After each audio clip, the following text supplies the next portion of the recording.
I had a sudden epiphany about how pitiful and unfortunate my sister is. "I've got the perfect idea," I exclaimed.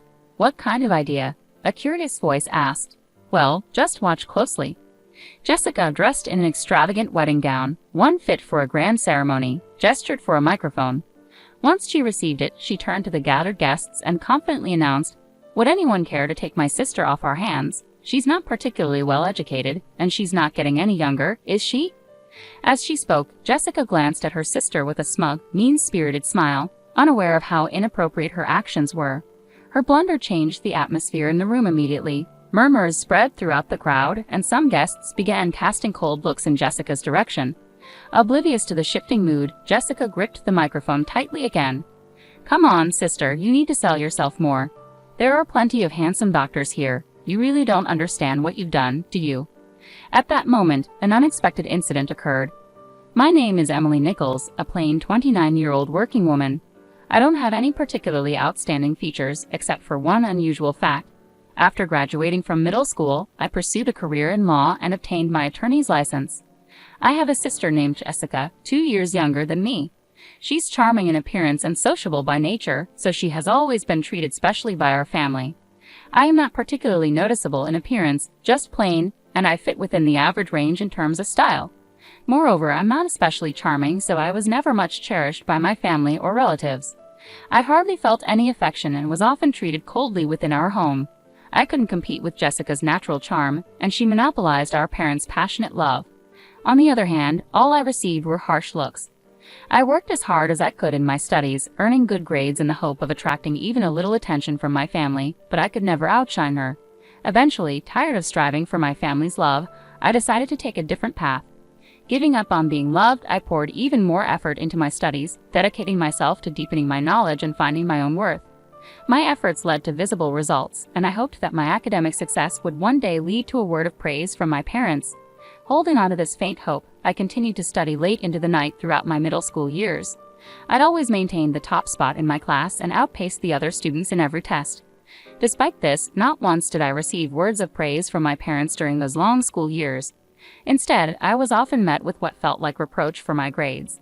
"It's not just about being at the top. You need to get nearly perfect scores in every subject. Yes, even if you score 95% in science, it's not perfect," my mother would say.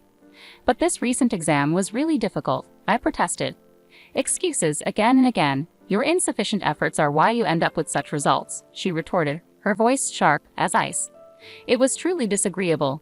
"Are you intending to flaunt those less than perfect grades?" All I could do was apologize. "Yes, I'm sorry," I murmured softly. No matter how much time and effort I invested, my results never matched my parents' idea of perfect. They never acknowledged my efforts. Any score less than 100% was just a reason for reprimand. But more than my parents' coldness, my sister Jessica's seemingly innocent words hurt more.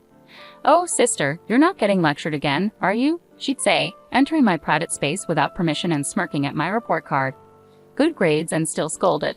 "That's sad. I get praise for barely passing." "Did you come here just to say that?" I asked. "I was worried maybe you were down again, but I didn't expect such a cold reception," Jessica feigned concern. "If you were really worried, you wouldn't speak to me like that." That was my report. "See, that's your problem. You're always like this, so standoffish. That's why Dad and Mom don't show you love," she said, her gaze as cold as ice as she looked down on me with unmistakable contempt. For a brief moment, her attitude was palpable even as she departed. After she left, the sound of her cheerful laughter with our parents could be heard from the living room. I should have been used to this kind of situation by now, but the sadness that suddenly welled up inside me couldn't be contained, and tears began to streak down my cheeks. In my hand was the report card, crumpled beyond recognition in my clenched fist. I resolved once again to stand on my own and break free from this suffocating family environment. I determined that excelling in my studies and enhancing my abilities was essential for my escape. From that moment on, I threw myself into my studies with even greater zeal than before. One day, as the autumn breeze swept through the classroom windows, my father made an unexpected announcement. "Emily, you will not pursue high school. You'll immediately start looking for a job," he stated coldly. I was at a loss for words, unable to mask my confusion. "Why would you say something like that?" I asked, trying to keep my face expressionless. "Further investment in you is unnecessary," my father replied. "If you want to go to high school, pay for it with your own earnings. If that's impossible, then you have no choice but to give up." But I'm still in middle school. Work opportunities are limited for me, I protested, my voice trembling. How am I supposed to? My protest fell on deaf ears. Then you must resign yourself to this, my father declared definitively. After discussing it with your mother, we decided to concentrate our finances on Jessica. We can't afford to spend more on you. That's not fair, I screamed internally, but my father's decision was unshakable. His abrupt words drained all the color from the world around me, painting everything in shades of gray. My mother and sister watched me, their faces wearing smiles that were uncomfortably gleeful. I understand much more now. For example, there were options to cover high school expenses, such as finding schools that offered tuition waivers or scholarships. However, back then, without the knowledge to access such information, I was simply devastated by the closure of my path to further education. From that day on, my passion for learning faded rapidly. The praises of my homeroom teacher, who had always admired my grades, rang hollow. The lack of attention to education at home made my prospects of advancing to higher education even more hopeless. Eventually, I stepped into the next stage of my life, working at a local factory immediately after graduation. At the time, I was not yet of age to live independently and support myself. Therefore, until I reached the age of 18, I continued to work as hard as I could. My salary from the job was primarily contributed to the household, and the meager amount I kept for myself was saved for the future. Those difficult days felt like crawling through an endless tunnel. On my 18th birthday, I finally left that house, leaving a single letter for my family. With my decision in my heart, I walked away from the home that now only existed in my memories. The family's reaction afterward was ironically as if I had never existed, complete silence, without a single phone call or letter. Initially, living apart from my family caused me heartache, and the loneliness cast a shadow over my days. However, as time passed, the loneliness gradually eased with the busyness of work. Since moving out and starting an independent life, the stress I had felt at home disappeared, and I began to experience a mental spaciousness I had never felt before. This newfound peace of mind reignited a new enthusiasm within me. I regained my former passion for academia and decided to start learning anew. As I began to study again after a long hiatus, I started with the basics, reviewing them diligently. The joy of learning filled my heart once more, and before I knew it, I was continuing my studies with ease. After that, I started to delve into high school textbooks and simultaneously began extensive reading. During my reading journey, I became fascinated by books on law, which sparked a profound interest in the legal profession. With my education having ended in junior high, the career of a lawyer seemed distant, yet I serendipitously learned about the preliminary examination system. This system presented a possibility for someone with my educational background to take the bar exam. Armed with this new information, my dedication to studying intensified. I utilized every possible moment at home and even during short breaks at work. I was committed to memorizing legal terms even during lunch breaks, eating while ensuring my preparation for the bar exam never waned. My workplace was populated with people from the generation above me, most of whom were around my parents' age. They saw my earnest efforts and united to support me. At the age of 23, I finally managed to pass the exam. After passing the bar, I left my long-term job at the factory and secured a position at a top-notch law firm. Following roughly 4 years of training there, I set out on my own and opened my own law practice. Now, I spend my days contentedly serving as a legal consultant for a hospital. Yet sometimes I ponder, what if I told my parents about becoming a lawyer? I wonder how they would react. Sometimes I harbor the hope that now I might finally meet the expectations they once had for me. Nevertheless, I have not shared anything with them, and deep down, I believe I will continue not to reach out to them. However, an unexpected reunion with my family came sooner than anticipated.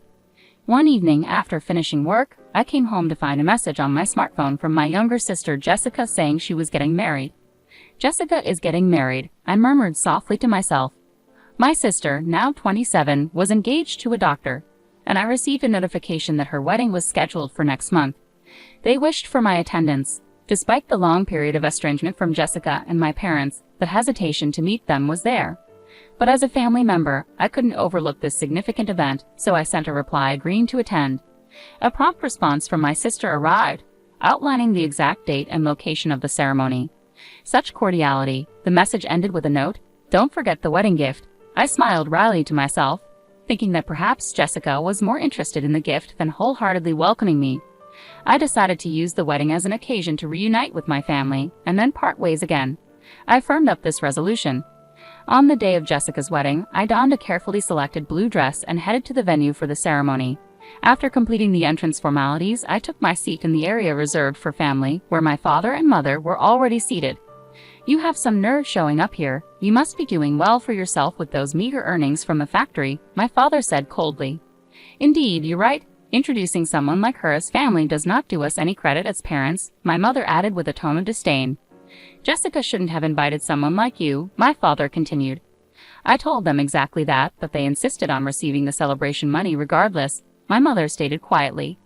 Despite my presence right before them, they carried on this conversation without hesitation.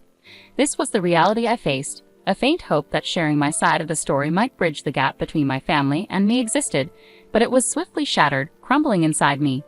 Both my father and mother seemed to completely avoid any conversation with me. In the quiet, I glanced around the venue and noticed some familiar faces among the groom's side. Hadn't I seen that person somewhere before? I mused to myself, feeling a sense of déjà vu with the person sitting next to them as well. While tracing my uncertain memory, I looked up the groom's name and my suspicion turned into conviction. The connection I had anticipated became clear. I couldn't entirely hide my faint surprise. Such a coincidence, it's almost like a twist of fate. I marveled at the thought. However, I decided to keep my emotions in check and spend the day quietly as part of the ceremony. As the program proceeded, the bride and groom made a glamorous entrance, followed by speeches and entertaining performances that softened the atmosphere. As time passed, the banquet gradually shifted to dinner and then to photo-taking sessions. Throughout this time, my parents got up without acknowledging my presence and moved towards the front where the bride and groom awaited. Jessica, as if drawn by a magnet, clung close to them, showing a happy smile with each photograph taken. While pretending to feel nothing about the scene unfolding before me, I focused silently on the meal in front of me. Unexpectedly, my sister Jessica quietly approached me. She came closer with a smile, but her eyes had a spark of something more than excitement to see her sister after so many years. It seemed like she was up to something else. "Big sis, it's been such a long time, hasn't it? Are you happy to spend time together like this?" she asked lightly. I nodded quietly, expressing my genuine thoughts. "Yes, the banquet food is really wonderful," I said with a sarcastic smile. Jessica continued, "You can't get such luxurious food at the factory you work at, can you? You should be grateful for this opportunity." Something inside me felt like it was being torn apart, but I didn't show it on my face. Jessica's words became sharper, tauntingly piercing me. "Oh dear, did I upset you? I'm sorry, but it's natural for you to be envious, isn't it? Your little sister marrying a doctor and all." The phrase, "I'm sorry," came from Jessica's mouth flippantly, as if it were a meaningless ornament. I kept my expression unchanged and quietly waited for her next move.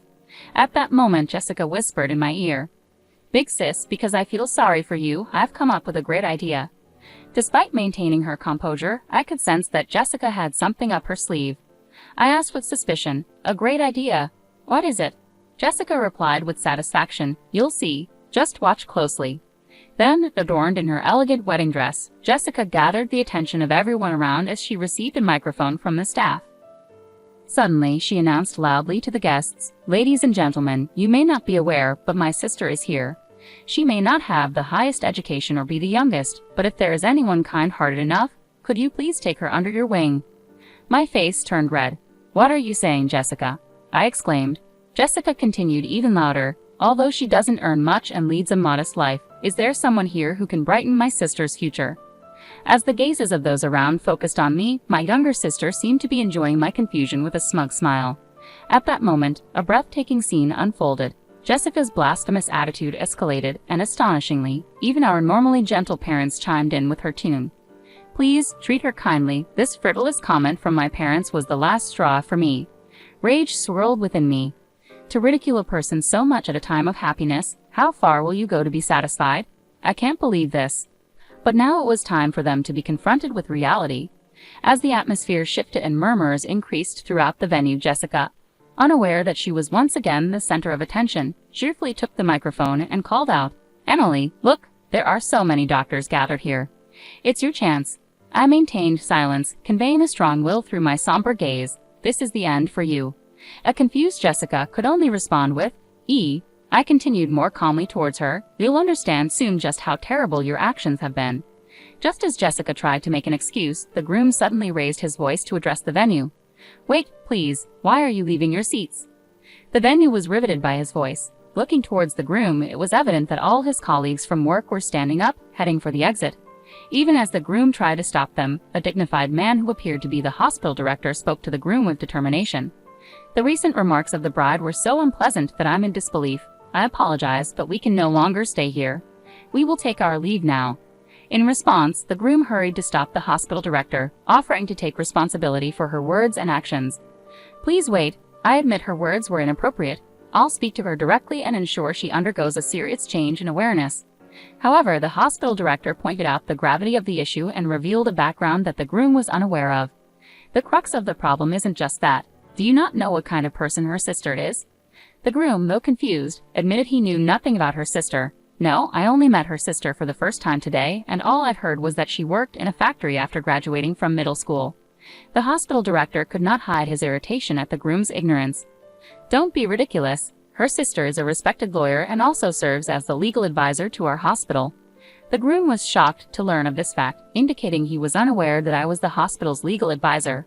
And the lawyer is our hospital's advisor, the director continued.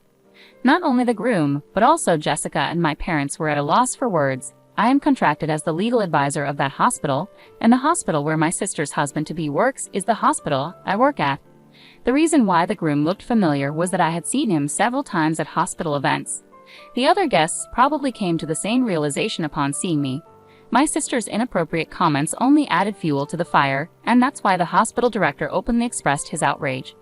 Although the groom himself is a member of the hospital's medical staff and has no direct relation to me, to the hospital director and other staff, the legal advisor is of significant importance.